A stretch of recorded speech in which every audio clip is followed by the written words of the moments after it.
नमस्ते साथियों, पेश है आज की मोटिवेशनल स्टोरी या प्रेरणादायक कहानी। कहानी का शीर्षक है ससुर जी का चश्मा। घर की नई नवेली इकलौती बहू एक प्राइवेट बैंक में बड़े ओहदे पर थी। उसकी सास तकरीबन 1 साल पहले ही गुजर चुकी थी। घर में बुजुर्ग ससुर और उसके पति के अलावा कोई नहीं था। पति का अपना कारोबार था। पिछले कुछ दिनों से बहू के साथ एक विचित्र बात होती। बहू जब जल्दी जल्दी घर का काम निपटाकर ऑफिस के लिए निकलती, ठीक उसी वक्त ससुर उसे आवाज़ देते और कहते, बहू मेरा चश्मा साफ कर मुझे देती जा। लगातार ऑफिस से निकलते समय बहू के साथ यही होता। काम के दबाव और देर होने के कारण कभी कभी बहू मन ही मन झल्ला जाती, लेकिन फिर भी अपने ससुर को कुछ नहीं बोल पाती। जब बहू अपने ससुर की इस आदत से पूरी तरह उब गई तो उसने पूरे माजरे को अपने पति के साथ साझा किया। पति को भी अपने पिता के इस व्यवहार पर बड़ा ताज्जुब हुआ, लेकिन उसने अपने पिता से कुछ नहीं कहा।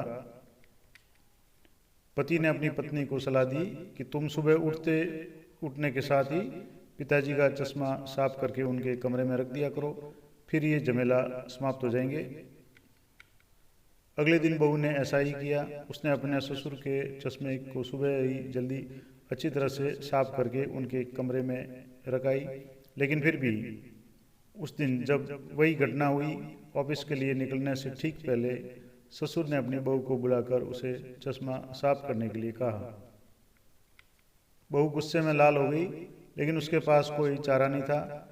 बहू के लाख उपायों के बावजूद ससुर ने उसे ऑफिस जाते समय आवाज़ देना नहीं छोड़ा। धीरे धीरे समय बीतता गया। ऐसे ही कुछ वर्ष निकल गए।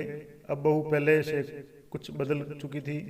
धीरे धीरे उसने अपने ससुर की बातों को नज़रअंदाज करना शुरू कर दिया। और फिर ऐसा भी वक्त चला आया जब बहू अपने ससुर को बिल्कुल अनसुना करने लगी। ससुर के कुछ बोलने पर वह कोई प्रतिक्रिया नहीं देती और बिल्कुल खामोशी से अपने काम में मस्त रहती। गुजरते वक्त के साथ एक दिन बेचारे बुजुर्ग ससुर भी गुजर गए। समय का पहिया कहाँ रुकने वाला था, वो घूमता रहा। एक दिन छुट्टी का दिन था। अचानक बहू के मन में घर की सफाई का ख्याल आया। वो अपने घर की सफाई में जुट गई। तभी सफाई के दौरान मृत ससुर की डायरी उसके हाथ लग गई। बहू ने जब अपने ससुर की डायरी को पलटना शुरू किया तो उसके एक पन्ने पर लिखा था, दिनांक 24/8। आज के इस भागदौड़ और बेहद तनावपूर्ण और संघर्ष भरी जिंदगी में घर से निकलते समय बच्चे अक्सर बड़ों का आशीर्वाद लेना भूल जाते हैं, जबकि बुजुर्गों का यही आशीर्वाद मुश्किल समय में उनके लिए ढाल का काम करता है। बस इसीलिए तुम जब चश्मा साफ कर मुझे देने के लिए झुकती हो तो मैं मन ही मन अपना हाथ तुम्हारे सिर पर रख देता था, क्योंकि मरने से पहले तुम्हारी सास ने मुझे कहा था कि बहू को अपनी बेटी की तरह प्यार से रखना और उसे ये कभी मत महसूस होने देना कि वो अपने ससुराल में है और हम उसके माँ बाप नहीं हैं।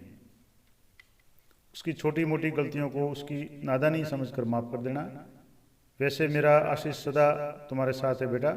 डायरी पढ़कर बहू फूट फूट कर रोने लगी।